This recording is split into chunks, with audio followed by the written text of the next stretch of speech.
สวัสดีครับท่านผู้ชมสบายดีพ่อแม่พี่น้องชิวผู้ชิวคนเนาะคลิปนี้ก็ว่าพ่อกับป้าพันธุ์อีกคือเก่าเนาะพี่น้องกับบริลงคลิปรายมือแล้วก็สละเวลาเด็กน้อยมากถ่ายคลิปให้พี่ให้น้องเบิ่งเนาะก็ไปเช่นคลิปของยูทูบเบอร์ลาวเนาะพี่น้องก็มาอาศัยประเทศไทยนี่แหละมาทำมาหากินเกี่ยวกับถ่ายคลิปถ่ายวิดีโอถ่ายคอนเทนต์อยู่ในประเทศไทยนี่แหละกับเป็นยูทูบเบอร์ทั้งฝั่งลาวเฮาพู้นแหละกะว่าพันนี่ก็อยากบอกว่าเนาะพี่น้องการที่คนอื่นเขาเจ้าดูถูกเฮานี่มันบ่สำคัญเด้มันบ่สำคัญคือตัวเฮานี่รู้ถูกตัวเฮาเองสำหรับบ่าวพันนะบ่าวพันว่าไผจะดูถูกเฮาก็ได้ก็สร้างเขาแต่ว่าตัวเฮานี่ต้องรู้จักคุณค่าของตัวเจ้าของเองก็คืออย่าไปดูถูกตัวเองอย่าไปดูถูกความสามารถของตัวเองแล้วก็อย่าไปดูถูกคนอื่นคันเป็นไปได้ป้าพันธุ์ที่มาเว้าถึงพฤติกรรมของยูทูบเบอร์ลาวเรานี่เนาะพี่น้องก็มาสร้างคอนเทนต์รู้ทั้งรู้เนาะพี่น้องว่าเงินกีบเฮานี่มันบ่สามารถจะเอามาซื้อมาใส่มาจ่ายอยู่ในประเทศไทยนี่ไหลเนาะพี่น้องแล้วก็เอามาแดกอีหยังตามธนาคารต่างๆนี่บางที่มันก็แดกบ่ได้เขาบ่รับแดกเด้อพี่น้องเด็กๆน้อยๆหยังประมาณจังซี่50,000 แสนหยังประมาณจักเขาเจ้าก็จะแดกไปหยังมันบ่แม่นบางคนเขาบ่ได้เฮ็ดธุรกิจอิหยังกับคนลาวอิหยังจังซี่นะบางธนาคารถ้าอยากแดกก็ไปแดกกับกลุ่มที่เขาเจ้าเฮ็ดธุรกิจกับคนลาวเขาอาจจะมีความจำเป็นต้องใช้แนวนั้นแดกได้ป้าพันธุ์ก็เห็นซ้ำแล้วซ้ำอีกเนาะพี่น้องเกี่ยวกับพฤติกรรมของยูทูบเบอร์ลาวเรานี่เกี่ยวกับเอาเงินกีบมาสร้างคอนเทนต์อยู่ในประเทศไทยนี่มันสะท้อนถึงอีหยังเขาเอิ้นว่าฮู้ทั้งฮู้อิหยังประมาณนี้แหละฮู้ทั้งฮู้ว่าเงินกีบนี่มันใช้อยู่ในประเทศไทยเพิ่นนั่นบ่ได้มันบ่แม่นว่าเพิ่นดูถูกหรือเพิ่นด้อยค่าเงินกีบเด้แต่กฎหมายของเพิ่นก็บ่รับแล้วก็เพิ่นรับไปก็จักสิให้เพิ่นเอาไปเฮ็ดหยังนั่นคือปัญหาของมันรู้ทั้งรู้นะรู้ทั้งรู้เฮาก็ยังเฮ็ดก็ยังพากันเฮ็ดอิหยังประมาณนั้นมันก็เหมือนซ้ำเติมมันก็เหมือนซ้ำเติมเงินกีบอิหยังประมาณนั้นอันนี้บ่าวพันธุ์ก็บ่ได้เว้าพาดพิงถึงพี่น้องคนไทยเนาะก็คืออยากจะเว้าถึงกลุ่มยูทูบเบอร์ลาวเฮานี่แหละที่มีพฤติกรรมที่มันเปรียบเสมือนว่าสร้างคอนเทนต์แบบว่าตบหน้าเจ้าของอิหยังประมาณนั้นถามว่าอายบ่เรื่องราวของพวกนี้เฮ็ดลงไปนี่มันก็บ่ถึงว่ามันต้องอายดอกพี่น้องเพราะว่าแต่ว่าเวลามีคนเบิ่งแล้วเฮาไปเปิดเบิ่งอยู่ในคอมเมนต์อิหยังประมาณแสดงความคิดเห็นอิหยังประมาณเฮาก็จะไปเจอบางคนบางกลุ่มนี่เขาเจ้าเข้ามาคอมเมนต์ดูถูกด้อยค่าเงินกีบอิหยังประมาณนี้ดูถูกด้อยค่าเงินกีบอิหยังประมาณทั้งที่เงินกีบนี่อยู่ในประเทศลาวพ่อแม่เขาเจ้าอาศัยอยู่ในประเทศลาวญาติพี่น้องเขาเจ้าอาศัยอยู่ในประเทศลาวกำเงินกีบเด้อพี่น้องไปใช้จ่ายซื้ออาหารซื้อแกงซื้อกับข้าวดำรงชีวิตประจำวันแต่ละมื้อแต่ละเวทนี่ใช้เงินกีบเด้ไปจับจ่ายตลาดส่วนมาก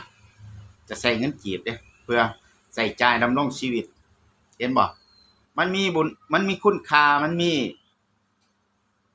บุญคุณกับชีวิตของคนลาวส่ำใดเงินกีบนะแต่ว่าเป็นหยังคือเอามาเด่นแนวนี้เอามาเด่นแนวนี้เอามาสร้างเพื่อให้มันดูด้อยค่าเพื่อให้มันดูบ่มีค่าอิหยังประมาณนี้นี่คือพฤติกรรมของยูทูบเบอร์ลาวเฮาก็จะมีทั้งผู้หญิงผู้ชายเนาะสร้างพฤติกรรมแนวนี้สร้างพฤติกรรมแนวนี้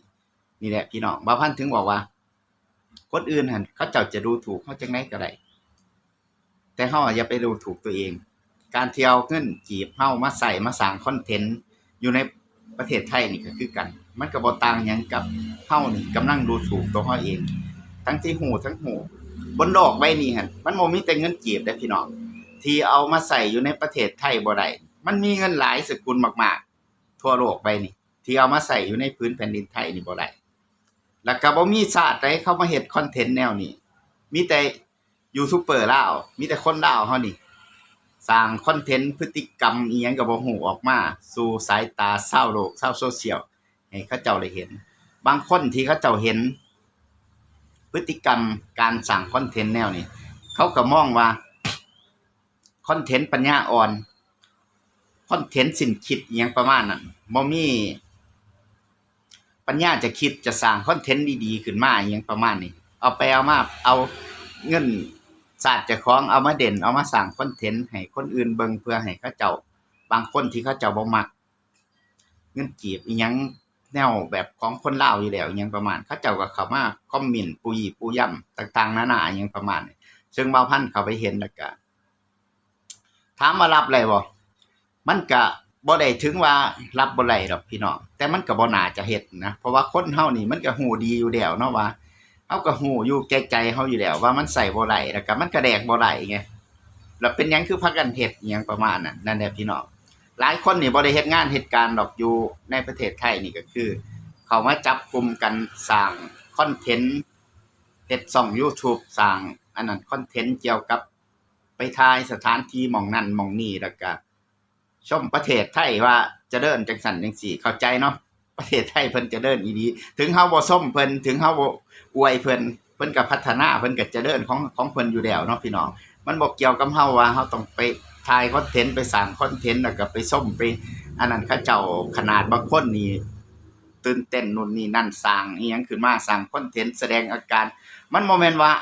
ออกมาในแนวแบบว่าออกมาจากใจนะพี่น้องมันเป็นการแสดงแบบอีหยังบางที่เฮาเบิ่งเฮาเห็นน่ะเฮาก็เบิ่งออกอีหยังประมาณนั้นเพราะว่าคนลาวนี่ฮู้อยู่แล้วว่าประเทศไทยเขาเจ้าเจริญเฮาเห็นตั้งแต่เกิดมาเฮาก็เจออยู่ในภาพยนตร์ในทีวีอีหยังของพี่น้องคนไทยอยู่แล้วว่าบ้านเมืองเขาเจ้าเจริญทันสมัยอาหารการกินอีหยังพวกนี้เฮาบ่จำเป็นต้องมานั่งสร้างคอนเทนต์ให้เขาเจ้าก็ได้ดอกแต่ว่ามันมีรายได้อันใดพี่น้องหลักๆก็คือมีรายได้มันก็เลยต้องแสดงออกหน่อยนึงอีหยังประมาณนั้นมันก็ต้องแสดงให้มันสมจริงสมจังอีหยังประมาณนั้นเพื่อจะให้คนเขาเจ้าเข้ามาเบิ่งให้มันสมจริงสมจังอีหยังประมาณนั่นแหละว่าพัดก็บ่อยากเว้าหลายเนาะพี่น้องก็เห็นคนลาวเฮามีพฤติกรรมที่เอาเงินกีบซึ่งมันเป็นใบหน้าใบตาของคนลาวเฮาทั้งชาติอีหยังประมาณนั้นก็คือเอามาเฮ็ดให้คนอื่นเขาเจ้านี่เข้ามาเบิ่งแล้วก็เข้ามาคอมเมนต์ด้อยค่าดูถูกดูแคลนอีหยังประมาณนั้นซึ่งเฮาเห็นน่ะมันก็บ่ค่อยสบายใจอีหยังประมาณนั้นนะกับพฤติกรรมยูทูบเบอร์ลาวเรานี่เนาะก็คือมียูทูบเบอร์ลาวนี่ก็อยู่ทางภาคใต้พุ่นแหละพี่น้องอยู่ทั้งแถวเดียวกับบ่าวพันธุ์อยู่พุ่นแหละพี่น้องก็คืออยู่แข้งจำปาสักอยู่อันนั้นพุ่นแหละก็คือพี่น้องก็จะฮู้อยู่หรอกแต่บ่าวพันธุ์บ่เอ่ย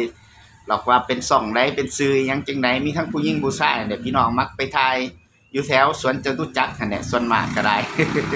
สำหรับคลิปนี้ก็ฝากไว้ซ้ำนี้เนาะพี่น้องขอบคุณสุผู้สุคนที่มาติดตามและก็รับชมคลิปบ่าวพันธุ์